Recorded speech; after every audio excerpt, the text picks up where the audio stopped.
మీరు కట్టిన ట్యాక్స్ మనీతో గవర్నమెంట్ ఒక పర్టికులర్ రిలీజియన్ని ప్రమోట్ చేస్తే అది కరెక్టా? ఇదే క్వశ్చన్కి మన కాన్స్టిట్యూషన్లో ఆర్టికల్ 27 ఆన్సర్ ఇస్తుంది. ఆర్టికల్ 27 ప్రకారం ఎవరిని కూడా కంపల్సరీగా ట్యాక్స్ కట్టమని ఫోర్స్ చేయలేరు ఒక స్పెసిఫిక్ రిలీజియన్ని ప్రమోట్ చేయడానికి. సింపుల్గా చెప్పాలంటే గవర్నమెంట్ మన ట్యాక్స్ మనీతో ఒక పర్టికులర్ రిలీజియన్ కోసం యూజ్ చేయకూడదు.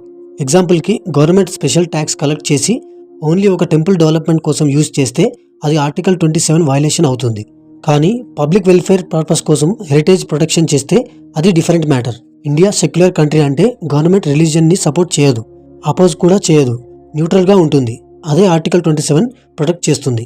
Remember, general tax public welfare కోసం యూజ్ చేయొచ్చు. Roads, schools, protection of monuments okay. కానీ డైరెక్ట్గా రిలీజియన్ ప్రమోట్ కోసం స్పెషల్ ట్యాక్స్ నో. మన ట్యాక్స్ మన డెవలప్మెంట్ కోసం, రిలీజియన్ ప్రమోషన్ కోసం కాదు. అదే ఆర్టికల్ 27 పవర్. ట్యాక్స్ మన డబ్బులు, మన హక్కులు మన కాన్స్టిట్యూషన్ ప్రొటెక్ట్ చేస్తుంది. ఇలాంటి కాన్స్టిట్యూషనల్ ట్రూత్స్ని తెలుగులో నేర్చుకోవాలి అంటే ఇప్పుడే సబ్స్క్రైబ్ చేయండి, బెల్ ఐకాన్ క్లిక్ చేయండి. మన కాన్స్టిట్యూషన్ జర్నీని మిస్ అవ్వకండి.